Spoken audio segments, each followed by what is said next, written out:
Hello all, and thank you for joining me for applying for financial aid 2021-2022 walkthrough. You may see the title of this presentation dated 2021 and 2022 and worry that you are in the wrong place. Rest assured, any senior in the class of 2021 will need to complete the 2021-2022 FAFSA, since that is the academic year in which you will enroll in college. The goal of this presentation is to take some of the mystery out of the financial aid process. During this walkthrough, we will be going through the process for a dependent student. However, the process for an independent student is very similar. The major difference between the two is that a student who is considered independent will not be required to complete the parent portion of the FAFSA. My name is Jordan Exadactylis, and I am the College and Career Counselor at the Atlantic County Institute of Technology. The intended audience for this video is any parent or student who is looking for information on completing the free application for federal student aid or FAFSA. If you have never completed a FAFSA before, these screenshots will give you a thorough understanding of what to expect on the application. This is a lengthy presentation since we are going through each screen of the FAFSA. If you get stuck on a particular portion of the FAFSA, I would suggest that you skip ahead on the video. I have put headings on each slide to correspond with where we are on the FAFSA process. So for example, if you are stuck on the parent demographic portion of the FAFSA, skip ahead in this presentation to the slide that has parent demographic listed as the title of the slide. Now for some more specific tips regarding the FAFSA application portal. The navigation tabs at the top of the page show you which section you are working on and whose information they are requesting. For example, student versus parent.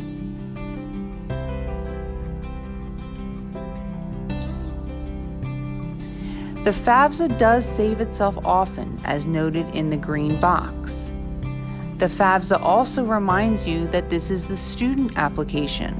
So anytime that you see requests for information noted as you, your, or your name, they are asking for the student information, not the parent.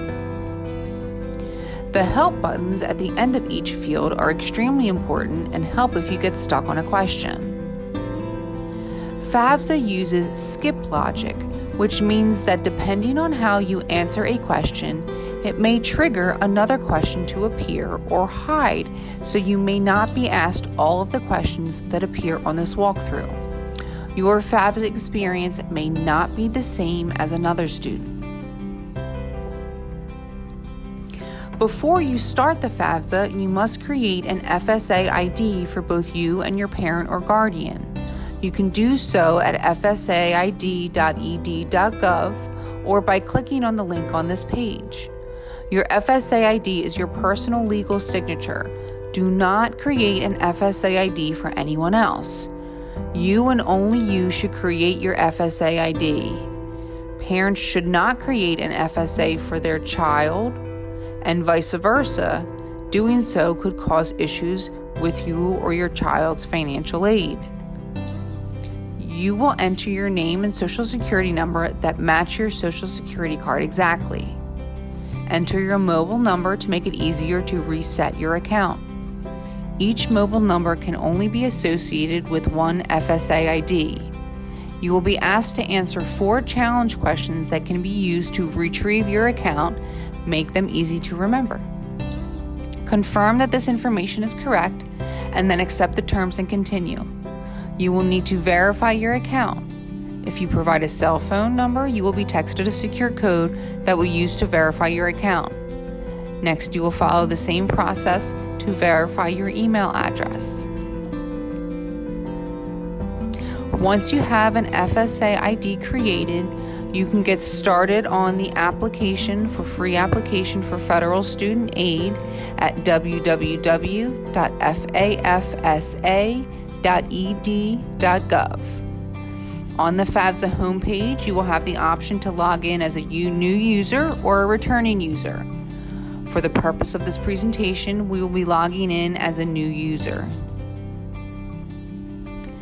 The next screen asks, who is the person logging in?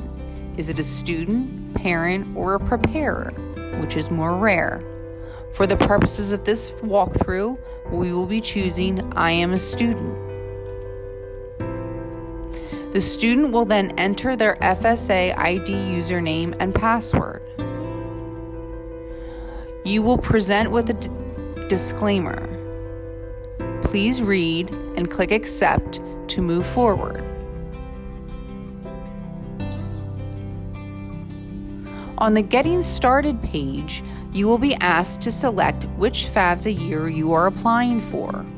If you are planning to attend college in fall of 2021 or spring of 2022, then you will select the 2021-2022 FAFSA application.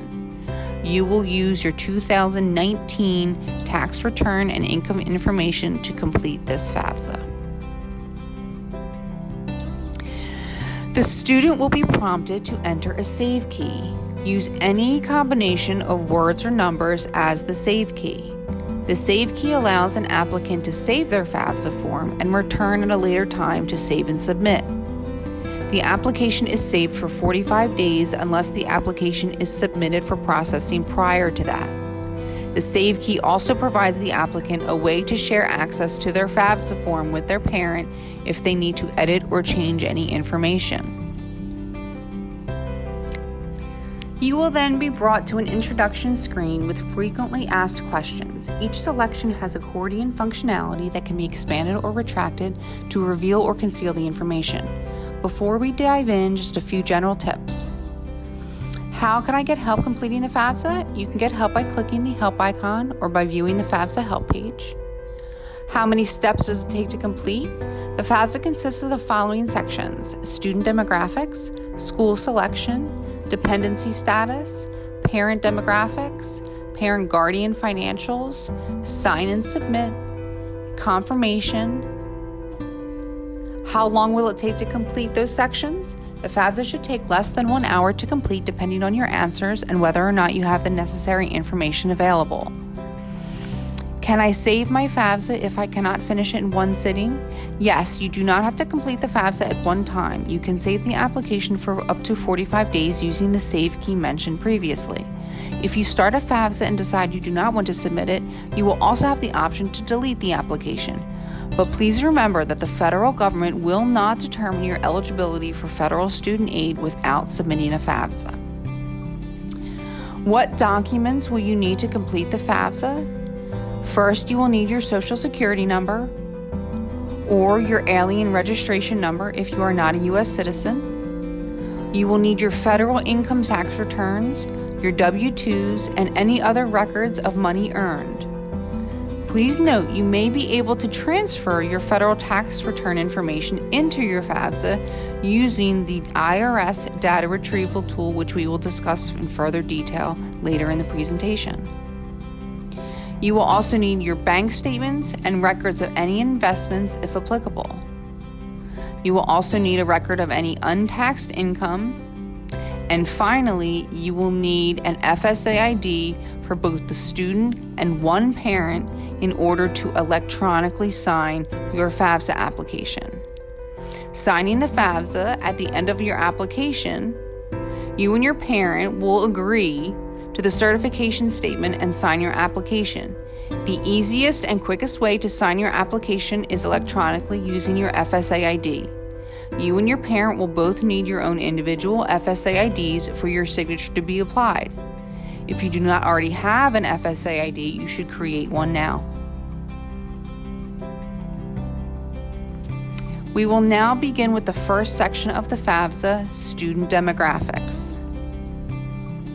The first student demographics screen asks for the student's Social Security name and date of birth. The next screen asks for the student's email address and phone number. While not mandatory, it is beneficial for the applicant to enter their email address on the FAFSA in order to receive important information about their financial aid.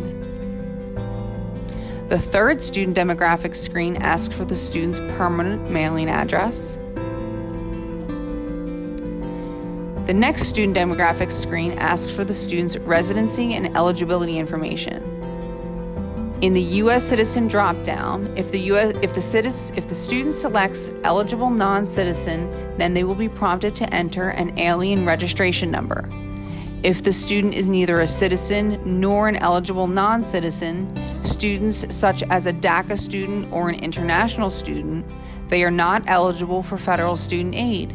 In that case, we would suggest that they complete the New Jersey Alternate Financial Aid application available at www.hisa.org. Please see the linked presentation on that New Jersey Alternative Application for Financial Aid. For the purposes of this presentation, we will select, yes, I am a U.S. citizen. The next screen indicates if the student is eligible to transfer their financial information to the state New Jersey financial aid application. You will start your state application link on the FAFSA confirmation page to transfer your information. This is very important as it will begin the process of requesting financial aid from the state of New Jersey if the student plans to attend school in state. It will then ask if you have lived in New Jersey for 5 years. Click yes or no. The next screen asks what the student's high school completion status will be when they begin college in the 2021-2022 academic year, such as high school diploma, GED, or homeschooled. Then answer what degree or certification the student will be working on, such as a bachelor's degree, associate's degree, certification, etc. Answer yes or no if the student will have their first bachelor's degree when they begin school into the 2021-2022 academic year.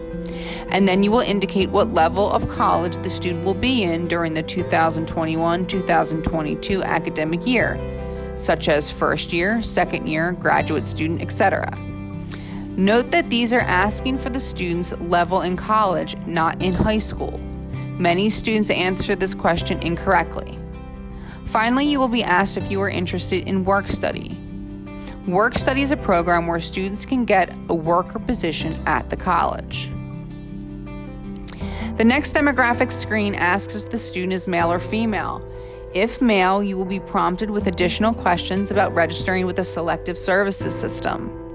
Most male citizens and immigrants between the ages of 18 to 25 must register with the Selective Services in order to receive federal student aid. This requirement applies to any person who was assigned the sex of male at birth. The next student demographic screen asks for the student's driver's license information. The 8th and final student demographic screen asks if the student is a foster youth or was ever in the foster care system. And then finally, answer what the highest level of education of each of your parents. If you are unsure, there is an option in the drop-down list that says unknown.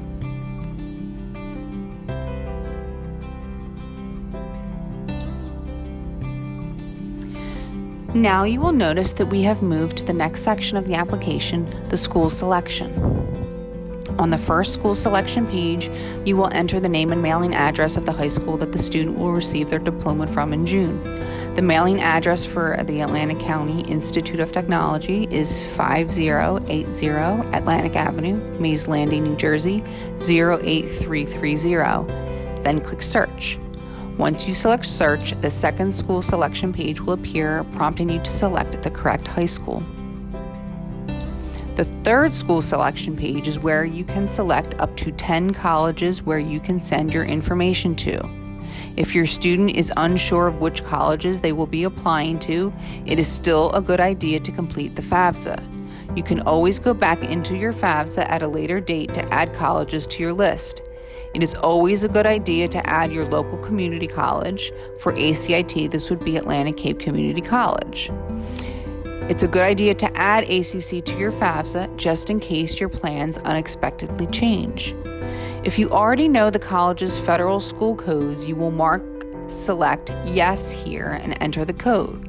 If you do not know your college's federal student codes, use the search function. Enter the state, city, and school name and click Search. The search results will appear. Select the correct school by clicking the box next to it. If you want to add more schools, click here on the bottom right of the screen and you will be redirected to the search page so that you can add more schools. Once the student has selected all of the schools that they will want their FAFSA information sent to, they will be prompted to select a housing plan for each school. Select if the student will be living on campus, with a parent, or off campus. You can also choose to add more schools from this screen. Notice that we have now moved on to the dependency status section of the application. The FAFSA uses this series of questions to determine if the student is considered a dependent or independent for the purposes of the FAFSA.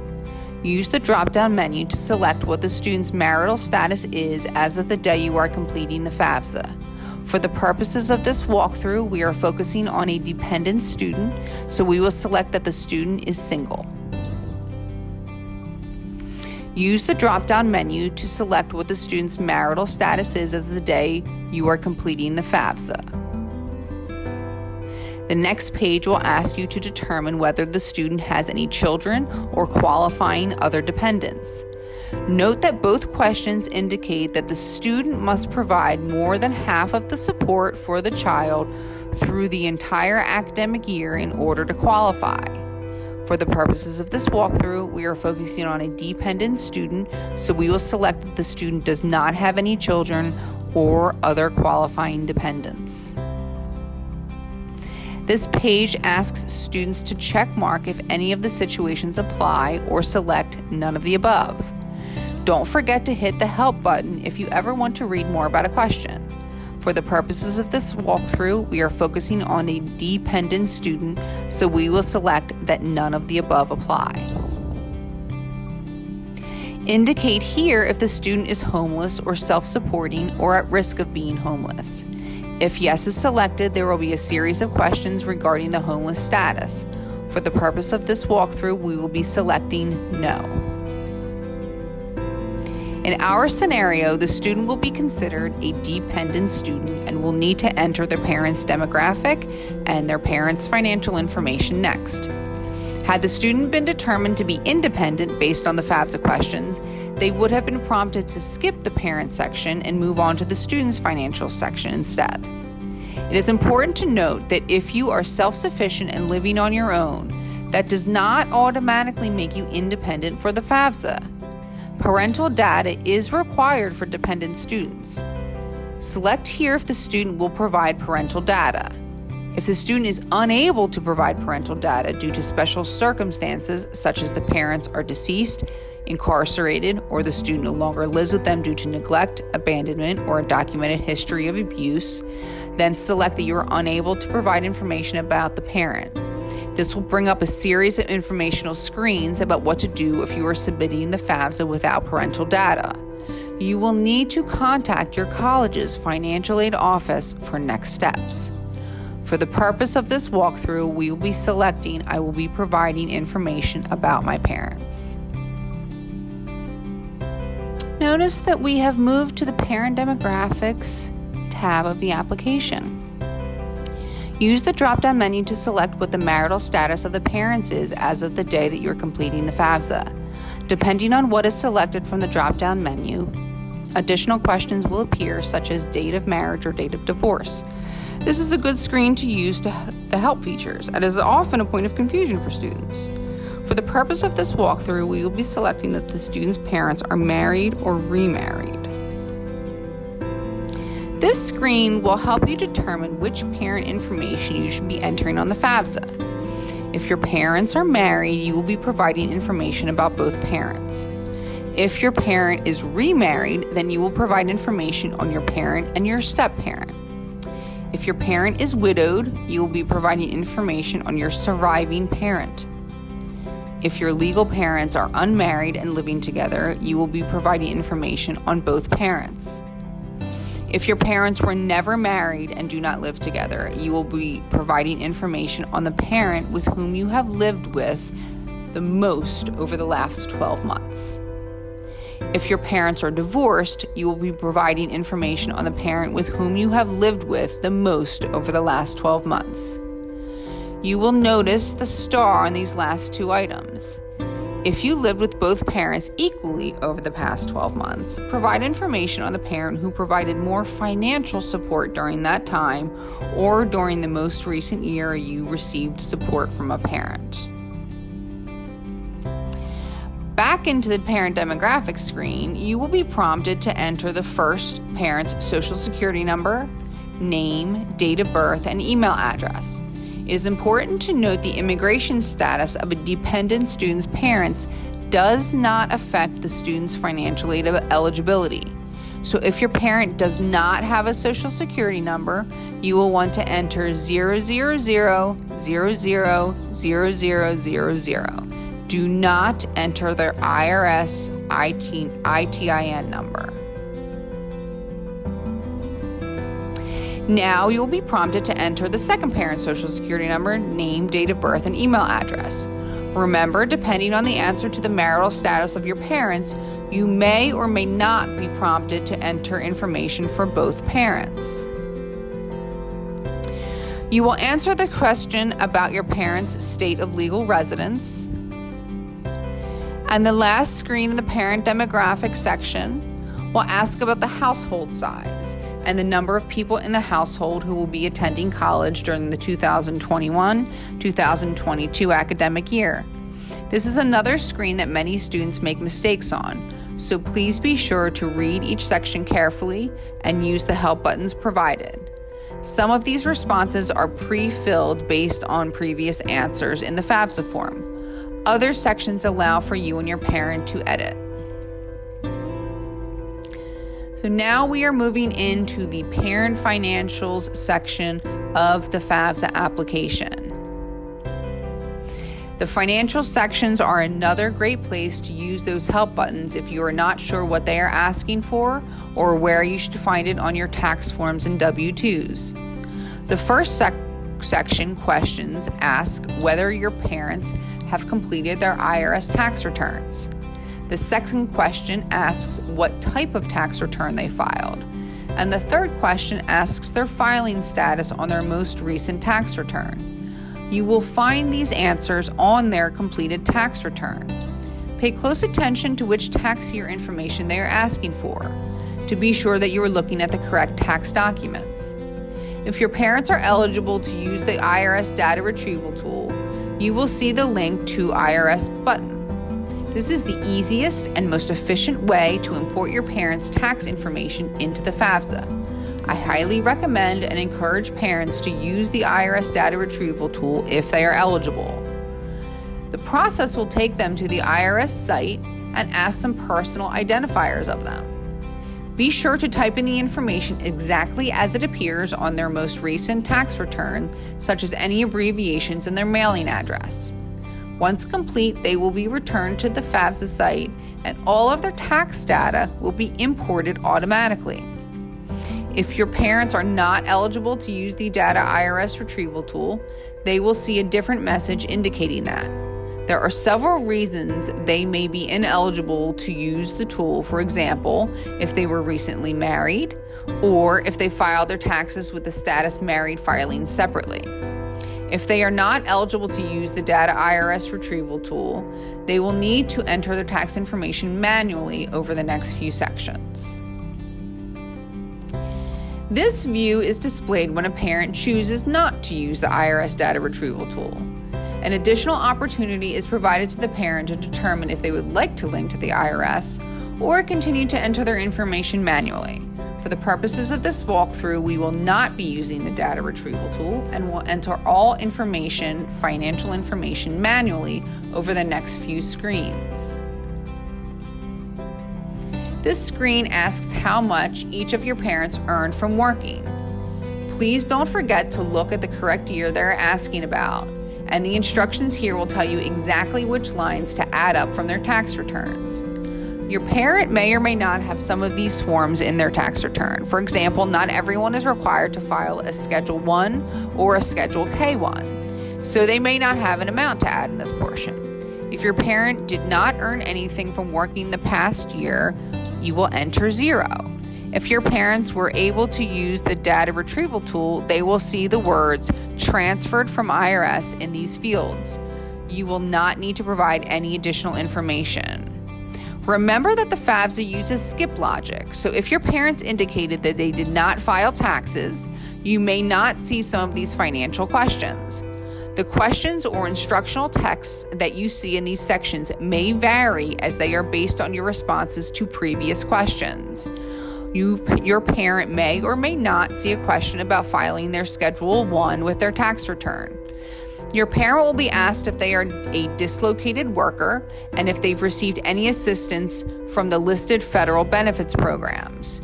Use the hyperlinks and the help buttons for definitions and additional information. This screen asks how much your parents' income tax is. Don't forget to look at the correct tax year that they are asking about, and the instructions here tell exactly which lines to look at on their tax returns. Your parent may or may not have some of these forms in their tax returns. For example, not everyone is required to file a Schedule 2, so they may not have any amount to add for this portion. If your parents were able to use the data retrieval tool, they will see the words "transfer from the IRS" in these fields and will not need to provide any additional information. This screen asks for more additional information about your parents' income and taxes. Again, pay attention to what year they are asking for and refer to the instructions on each line for where to find this information on your tax returns. If they do not have an amount for that item, leave it 0. If your parents were able to use the data retrieval tool, they will see the words transferred from the IRS in these fields and will not need to provide any additional information. This screen asks for more information about your parents' income and tax information. Again, pay attention to what tax year they are asking for and refer to the help buttons on each field if needed. If your parents do not have an amount for an item, leave it as 0. This screen asks for more information about your parents' untaxed income. Again, pay attention to what tax year they are asking for and refer to the help buttons as needed. If your parents do not have an amount for an untaxed income, leave it as 0. And finally, the last screen asks for information about your parents' assets, such as savings and checking account balances, net worth of their investments, and net worth of their business or farms. Note that these questions want you to answer as of today, the day you were filling out the FAFSA, which is different from the previous financial screens, which all asked about tax and income data from 2 years prior. So now that you've completed the parent financial section, you will be asked to provide the same type of information for the student's financials. The first question asks whether or not the student has already completed their tax returns, and it asks what types of tax returns the student has filed and what the student's filing status was on their returns. You will find these answers on the student's completed tax return. If the student worked and is eligible to use the data retrieval tool, you will see a link to the IRS button. This is again the easiest and most efficient way to import your student's tax return information to the FAFSA. I highly recommend and encourage students to use the IRS data retrieval tool if they are eligible. The process will take them to the IRS site and ask some personal identifiers of them. Be sure to type in the information exactly as appears on the student's most recent tax return, such as any abbreviations in their mailing address. Once complete, they will be returned to the FAFSA site and all of their tax data will be imported automatically. If the student is not eligible to use the data IRS retrieval tool, they will see a different message indicating that. They will be prompted to enter their information manually on the next few screens. This view is displayed when a student chooses to not use the IRS data retrieval tool on the previous page. An additional opportunity is provided to the parent to determine if they would like to link to the IRS or continue to enter their information manually. For the purpose of this walkthrough, we will not be using the data retrieval tool and will enter all student financial information manually over the next few screens. So for this screen of the student's financials asks about the student's adjusted gross income or AGI. The instructions here show exactly which lines to look at on a student's tax return. If the student was able to use the data retrieval tool, you will see the words transferred from the IRS in these fields and will not need to provide any additional information. This screen asks for how much the student's income tax is. The instructions here show exactly which lines to add up from the student's tax return. The student may or may not have some of these forms in their tax return. For example, you may not file a Schedule 2, so they may not have an amount to add in for that portion. If the student was able to use the data retrieval tool, you will see the words transferred from the IRS in these fields and will not need to provide any additional information. This screen asks for more information about the student's income and tax information. Again, pay attention to what tax year they're asking for and refer to the instructions on each line. If the student does not have an amount for an item, leave it as 0. This screen asks for more information about the student's untaxed income. Again, pay attention to what tax year they're asking for and refer to the help buttons on each field if needed. If the student does not have an amount for an item, leave it as 0. This screen asks for more information about the student's income and tax information. Pay attention to the tax year and refer to the help buttons as needed. If the student does not have an amount, please enter 0. This screen asks for more additional information about the student's untaxed income. Pay attention to the year, refer to the help buttons as needed. And if the student does not have an amount, please enter 0. And finally, the last screen of the student's financial section asks for more information about the student's assets, such as cash, savings and checking account balances, net worth of their investments, and net worth of their businesses or farms. Please note that these questions want you to answer as of today, the day you are filling out the FAFSA, which is different from the previous financial screens, which all requested tax and income data from 2 years prior. Again, this is the student's information. I know these financial sections can be overwhelming, but you made it through, and now we are close to the end of the application. On the first page of Sign and Submit steps, you are asked if the person completing the FAFSA is a preparer. A preparer is anyone who gets paid to complete the FAFSA. These are rare. Click the hyperlink or the help button if you need more information. You will then be provided with a summary of all the information you have entered. These 2 screenshots only show a portion of the information. You will want to scroll through the summary and review the information thoroughly for accuracy. If you find something that needs to be corrected, click on the hyperlink next to the information and it will take you to the section you want to edit. This is your last opportunity to check to make sure everything is entered correctly. So hopefully avoid processing delays down the line. Once you get to the bottom of the summary page, you will see a button to print this page if you so choose to do so. The next screen starts the signature process. Because this is a dependent student's FAFSA, a signature from both the parent and the student is required. You will see the status of each signature is unsigned. FAFSA gives some tips in the box at the top. This is the process where the parent and student can each use their unique FSA ID, username, and password to electronically sign the FAFSA. Click Provide Student Signature to get started. The student's terms and conditions will appear. Please be sure to understand what you are signing because this is a federal application. You will agree to the certification statement in order to move forward. The student can now click and sign this FAFSA electronically. You will be brought back to the signature status screen where you will see the status has been changed to signed electronically. The parent will now have to go in and sign. This screen allows you to choose which parent will sign electronically. Only one parent needs to sign. If you cannot remember which parent you listed as parent 1 or 2, refer to the Social Security number and the date of birth to help. This view will not display if you have only one parent demographic information for one parent earlier in the application.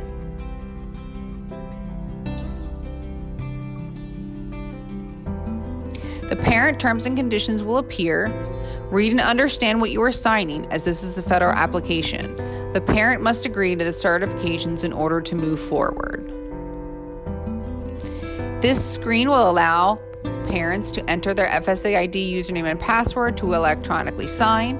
Click Sign the FAFSA. If the parent was able to use the data retrieval tool early in the application, they will not be required to enter their FSA ID, username, and password. Signing electronically is the easiest and fastest way to sign the FAFSA. However, if your parent was unable to create a FAFSA, you will want to click on Other Options to sign and submit. They will be presented with 3 options. If the parent clicks on other options to sign and submit, they will be presented with those 3 options. You will select print a signature page. You will need to print the signature page, have your parents sign it, and then mail it back to the New Jersey Department of Education. Do this as soon as possible, as there are sometimes delays with the manual signature process. Your FAFSA is not valid without signatures, so I do not recommend that you choose to submit without signatures. The final step is to click the Submit My FAFSA button. Do not forget to submit the FAFSA even if your parent did not sign electronically and is mailing in the signature page. And finally, the confirmation page. Congratulations, your FAFSA has been submitted. This is the final confirmation page, and you will be able to confirm that your application has been submitted. This screen gives you some general ideas about what happens next. It is important to know that your colleges will not receive this information for several business days, and even when they do, you may be required to submit additional documentation to the college before you receive your financial aid awards. So it was always important to apply early. Be sure to watch for communications from your colleges and universities regarding any additional documentation they may need. This screen also gives you the student's expected family contribution, or EFC. This is the amount that the Department of Education has calculated and determined that your family is expected to contribute to the student's education for that year. This is the number that colleges must use to determine what other aid a student might be eligible for. So now for some helpful tips now that you've completed your FAFSA. In the next few business days, your FAFSA information will be available to the colleges that you've listed. If you haven't already, make sure to complete an admissions application to each of the colleges that you listed. The FAFSA can and often is completed prior to the student completing their college applications. However, the college admissions application should follow closely behind the FAFSA. Watch for financial communications from each school, such as deadlines, dates, payment due dates, and requests for additional information. These communications are typically sent to your school email address or the college application portal.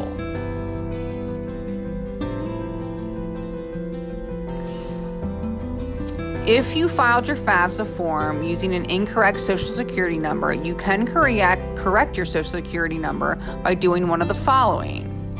You can submit a new FAFSA online form. In many cases, this is the easiest and fastest option. Please note that submitting a new FAFSA form will change the date of your FAFSA form submission. Be sure to check your state or school deadlines because your FAFSA submission date must meet those deadlines in order to qualify for state or school aid. You can find the financial aid office at one of the schools listed on your student aid report to change your Social Security number. Or you can change your Social Security number on paper, sign it, and mail it to the address provided on the student aid report. This can take 2 to 3 weeks to process. Please note the Social Security number can't be changed through the paper SAR anymore. More updates on how to correct any changes to your FAFSA if your situation has changed. Most information cannot be updated because it must be accurate as of the day you originally signed your FAFSA form. For example, if you spent some of your savings after filing the FAFSA form, you may not update your information and show a change in that amount. You should speak to the financial aid office at the school you plan to attend if there will be a significant change in you or your parents' income from the present year, or if your family has other circumstances that cannot be reported on the FAFSA form. You may update your mailing address, email address, and other confirmation information that has changed. There are certain items that must be updated.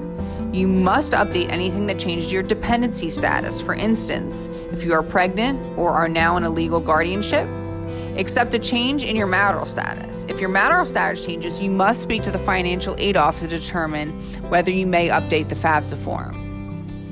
If and only if you are selected for verification, you must update your FAFSA form if there is a change in the number of family members in your parents' household or in your household.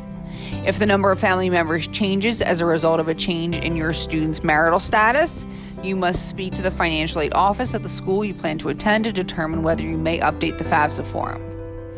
If and only if you are selected for verification, you must update your FAFSA form if there is a change in the number of people in your parents' household who are in college, or the number of people in your household who are in college. If the number of people in college changes as a result of a change in your or the student's marital status, you must speak to the financial aid office at the school you plan to attend to determine whether or not you may update the FAFSA form. If you want to add or delete schools, you may do so on the FAFSA form after you have filed. No more than 10 schools may be listed on your FAFSA form at one time, and the FAFSA PDF has a space for only 4 schools, while the online FAFSA form and the mobile app allows 10 schools. If you add an 11th school, the new school code overwrites a previous school code. You may choose which school to replace with the new school. The school removed from the list will not have automatic access to any new information you provide after you have removed that school. You can make changes in one of the following ways.